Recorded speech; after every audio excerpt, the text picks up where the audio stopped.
Hello my dear students, welcome to VPIC online classes. How are you all? I hope you are very well. मैं आपका हिंदी विषय अध्यापक हरी sir. आज class 10th Hindi grammar के अंतर्गत आज काव्य सौंदर्य के तत्वों में से अलंकार नामक तत्व को लेकर उपस्थित हुआ हूँ, अलंकार लेकर उपस्थित हुआ हूँ। सर्वप्रथम हम ये जानने की कोशिश करते हैं कि अलंकार किसे कहते हैं, अलंकार की परिभाषा क्या होती है, अलंकार के कितने प्रकार हैं, अलंकार के कितने भेद हैं और कौन कौन से अलंकार आपके पाठ्यक्रम में हैं और उनकी परिभाषा तथा उनके उदाहरण जानने की कोशिश करते हैं। तो चलिए देख लेते हैं अलंकार का अगर हम यहाँ संधि विच्छेद करें तो अलम धनकार होता है। अलंकार का संधि विच्छेद करते वक्त यहाँ पे अलम धनकार हो जाता है।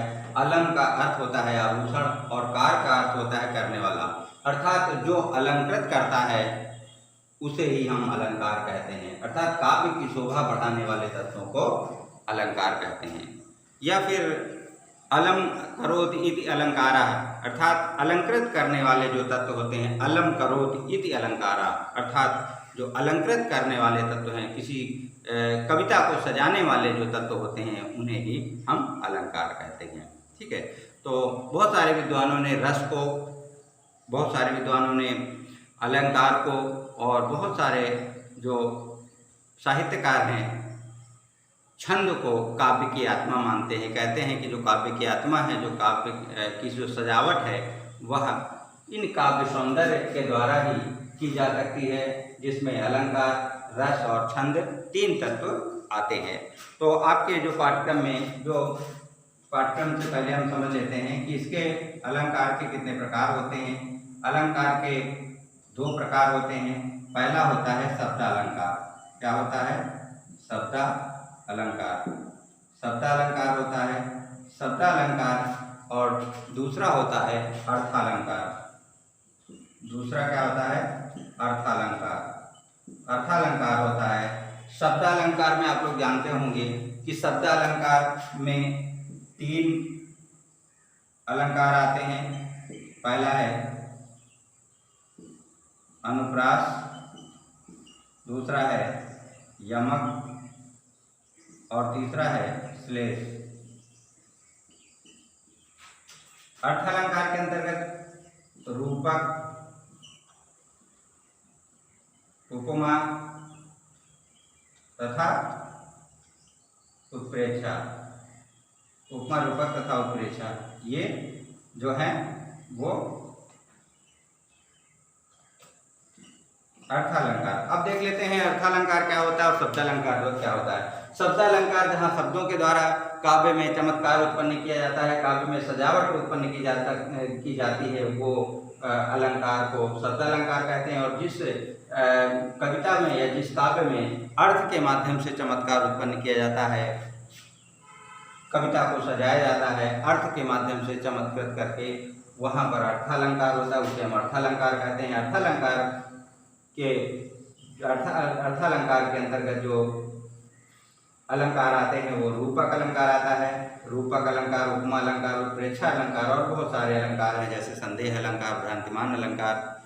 तो ये सारे अलंकार आते हैं और शब्दालंकार के अंतर्गत अनुप्रास, यमक और श्लेष आते हैं। तो अभी आपको जो है वो ये इन अलंकारों को ही आपको पढ़ना है। ये अलंकार आपके पाठ्यक्रम में है, यही आपको 10th क्लास में तीनों अलंकारों को आपको पढ़ना है। आपने 9th में अनुप्रास, यमक और श्लेष पढ़ा होगा, अब आपको ये नहीं पढ़ना है। ये 9th का सिलेबस था, 9th के अलंकार थे, अब आपको 10th में अर्थात अल्फा अलंकार आपको पढ़ना है। तो आइए देखते हैं एक एक करके आपके जो पाठ्यक्रम में रखे गए अलंकार हैं उनकी परिभाषा क्या है और उनके उदाहरण क्या हैं। आइए जानने की कोशिश करते हैं कौन कौन से अलंकार हैं जो आपके पाठ्यक्रम में रखे गए हैं। तो देख लेते हैं। पहला जो अलंकार आपके पाठ्यक्रम में है वह है रूपक। रूपक अलंकार। रूपक अलंकार। रूपक अलंकार की परिभाषा के रूप में हम अगर जानने की कोशिश करें तो रूपक अलंकार वह अलंकार होता है जहाँ उपमेय में उपमान का भेद रहित आरोप किया जाता है। क्या किया जाता है? उपमेय में उपमान का भेद रहित आरोप किया जाता है, वहाँ रूपक अलंकार होता है। जहाँ उपमेय और उपमान का कल्पना, जहाँ उपमेय में उपमान का काल्पनिक अभेद आरोप किया जाता है, सीधे शब्दों में अगर हम कहें तो जहाँ पर उपमेय में उपमान का भेद रहित आरोप किया जाता है वहाँ रूपक अलंकार होता है। यहाँ पर भेद रहित आरोप किया जाता है, अर्थात जैसे पैर हैं, ईश्वर के जो पैर हैं उनको कमल मान लिया जाए या कमल को जो है वो ईश्वर के पैर मान लिया जाए, तो इन दोनों जो चीज़ों में है वो एक प्रकार से दोनों चीज़ें जो हैं आपस में समाहित हो जाती है। कोई दो चीज़ें जो हैं अलग नहीं रहती हैं, कल्पना से परे हो जाती हैं। अर्थात जहाँ पर उपमेय में उपमान का भेद रहित का मतलब होता है दोनों में कोई भेद नहीं रह जाता है। ईश्वर के जो पैर हैं वही कमल हैं और जो कमल है वही ईश्वर के पैर हैं। ईश्वर के पैर की तरह नहीं, ईश्वर के पैर ही कमल हैं, या ईश्वर के जो कमल है वो ईश्वर के पैर हैं, ऐसा सोचा जाता है। और जब ऐसा सोचा जाता है तो वहाँ पर रूपक अलंकार होता है। लेकिन इससे थोड़ा सा विपरीत, अगर हम मान लें कि जो ईश्वर के पैर हैं, जो भगवान के पैर हैं वो कमल के समान हैं, जहाँ पर तुलना कर दी जाती है वह उपमा अलंकार होता है, वो उपमा अलंकार के अंतर्गत आता है। लेकिन रूपक में ऐसा नहीं होता है। किसी वस्तु को, जैसे घर को हम तालाब मान लें, घर को हम तालाब मान लेते हैं, तालाब के समान अगर मानेंगे तो वहाँ पर उपमा हो जाएगा। तुलना मैंने कर दी, तुलना नहीं करना है। किसी वस्तु को, इस पेन को हम क्या मान लेते हैं? इस पेन को हम अपना बैग मान लेते हैं, बैग को हम कलम मान लेते हैं। तो ये यहाँ पर क्या हो गया? यहाँ पर रूपक अलंकार हो गया। तो जहाँ पर उपमेय में उपमान का भेद रहित आरोप, कोई भेद नहीं रहता, भेद रहित आरोप किया जाता है, वहाँ पर रूपक अलंकार होता है। उदाहरण देख लीजिए। उदाहरण से अच्छी तरीके से समझ में आ जाएगा कि किस प्रकार से जो रूपक है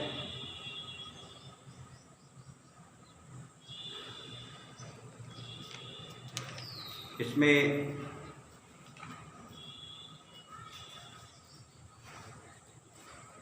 चरण कमल बंदो हरिराई,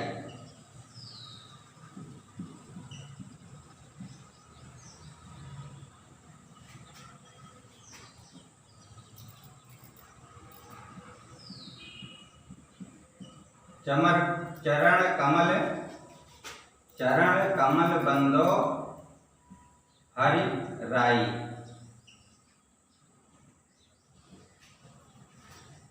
चरण कमल, जो ईश्वर के जो पैर हैं वही क्या है? कमल है। कमल की तरह जो पैर हैं उनकी मैं वंदना करता हूँ। यहाँ पर जो उपमेय और उपमान में दोनों में एकत्व किया गया है, भेद रहित जो है आरोप किया गया है। चरणों में क्या, किसका आरोप किया गया है? कमल का। चरण जो है पैर हैं उन पर आरोप किया गया है, भेद रहित आरोप किया गया है। किसका? कमल का। कमल का भेद रहित आरोप ईश्वर के चरणों में होने के कारण यहाँ पर कौन सा अलंकार है? रूपक अलंकार हो जाता है। अभेद रहित आरोप किया जाता है, कोई भी भेद नहीं माना जाता है। तो ये आपका रूपक अलंकार हो गया और रूपक अलंकार का उदाहरण है। दूसरा जो अलंकार आपके पाठ्यक्रम में रखा गया है वह है उपमा। उपमा का मतलब ही होता है तुलना करना। जब दो भिन्न भिन्न वस्तुओं में आपस में तुलना की जाती है समान गुणधर्म के आधार पर, तो उसे उपमा अलंकार कहते हैं। उपमा अलंकार, उप का मतलब होता है समीप और मा का मतलब होता है तौलना। समीप ला करके उसे तौलना, उसे उसकी बराबरी करना, उसको एक दूसरे से बराबरी का स्थान देना, तो वहाँ पर उपमा अलंकार होता है। जहाँ पर दो भिन्न भिन्न वस्तुओं का गुण रूप आकार के आधार पर दोनों वस्तुओं में समानता बतलाई जाती है, वहां पर कौन सा अलंकार होता है? उपमा अलंकार होता है। जब दो भिन्न पदार्थों या व्यक्तियों को गुणधर्म और आकार के आधार पर उसमें समानता प्रदर्शित की जाती है तो वहाँ उपमा अलंकार होता है। और उपमा अलंकार का जो उदाहरण है वो देख लीजिए। उपमा अलंकार का उदाहरण, उपमा अलंकार के उदाहरण के तौर पर हम यहाँ पर पीपर पात सरिस मन ढोला लिख सकते हैं। पीपर पात सरिस मन ढोला, पीपर पात सरिस मन ढोला।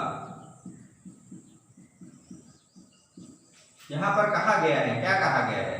ध्यान से देखिएगा, यहाँ पे क्या कहा गया है?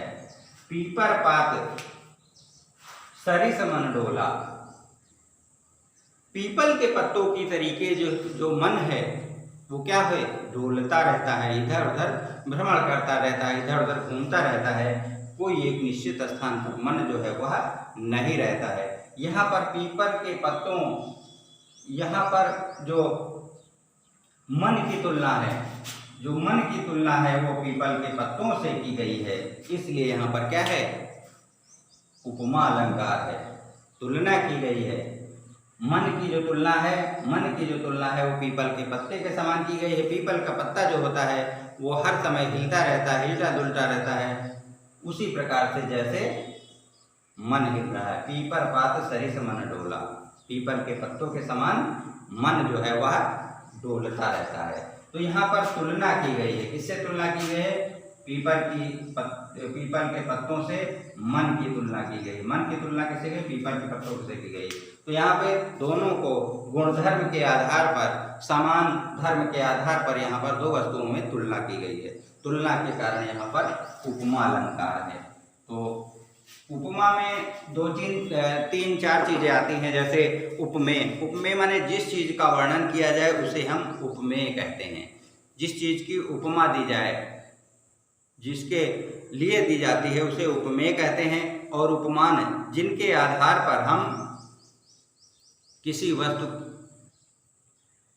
के लिए हम उपमा देते हैं उसे उपमान कहते हैं। और साधारण धर्म जो दो वस्तुओं में, जैसे यहाँ पर आया था शब्द डोला, डोला जो है वो मन के लिए भी है और पीपल के पत्ते के लिए, तो ये भी क्या है? समान गुणधर्म।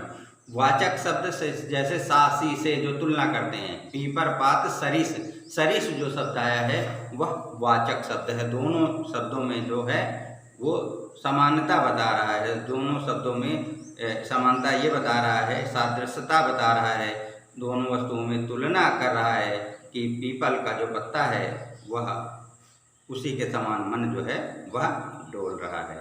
तो यहाँ पर रूपक अलंकार। इसके पश्चात हम आपके जो पाठ्यक्रम में तीसरा अलंकार रखा गया है वो है उत्प्रेक्षा।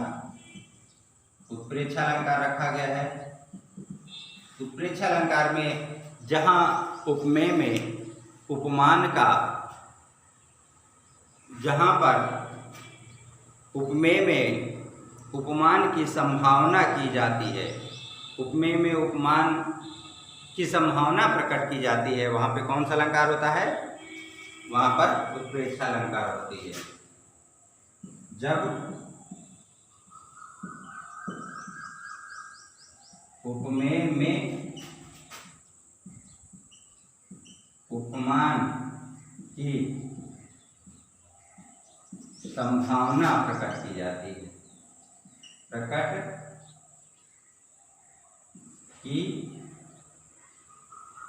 जाती है, वहाँ जो है उत्प्रेक्षा अलंकार होता है, वहाँ उत्प्रेक्षा अलंकार होता है। ठीक है, वहाँ कौन सा अलंकार होता है? उत्प्रेक्षा अलंकार, वहाँ उत्प्रेक्षा अलंकार होता है। जब उपमेय में उपमान की संभावना प्रकट की जाती है, या जब उपमेय में उपमान की कल्पना की जाती है तो वहाँ पर उत्प्रेक्षा अलंकार होता है। इसमें जन्म जानो मनो मानो आदि शब्द आते हैं। जन्म जानो मन, मानो आदि शब्द आते हैं। तो जहाँ पर जन, जानो, मन, मानो आदि शब्द आते हैं वहाँ पर उत्प्रेक्षा अलंकार होगा। सोहत ओढ़े पीत पट श्याम सलोने गात मनो नील मणि शैल पर आतप प्रयोग प्रभात। ये उसका उदाहरण है कि सोहत ओढ़े,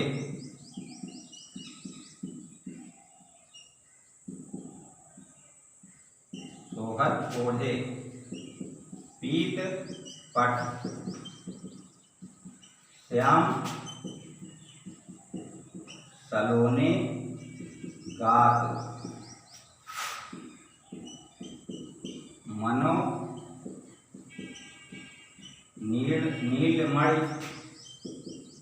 नीलमणि शैल पर आतप प्रयोग प्रभात। यहाँ पर यह बताया गया है कि सोहत ओढ़े पीत पट श्याम सलोने गात मनो नीलमणि शैल पर आतप प्रयोग प्रभात। ये उत्प्रेक्षा अलंकार का उदाहरण है। अर्थात सोहत ओढ़े पीत पट से भगवान श्री कृष्ण पीला वस्त्र ओढ़े हुए इस प्रकार से सुशोभित हो रहे हैं। गात मीन्स होता है शरीर, सलोने माने सुंदर, श्याम माने श्याम रंग के, सांवले रंग के, सांवले रंग का जो भगवान श्री कृष्ण का शरीर है उस पर वे क्या है, पीले रंग का वस्त्र ओढ़े हुए हैं। मनो नीलमणि शैल पर, इसे देखकर ऐसा लगता है, मनो नीलमणि, ऐसा लगता है कि नीलमणि पर्वत पर, शैल मीन्स होता है पर्वत, नीलमणि पर्वत पर आतप, आतप माने धूप या सूर्य की किरणें, आतप प्रयोग प्रभात, सूर्य की जो प्रातःकालीन किरणें हैं वो नीलमणि पर्वत पर पड़ रही हूँ, ऐसा लग रहा है। जैसे प्रातःकालीन सूर्य की किरणें नीलमणि पर्वत पर पड़ रही हूँ।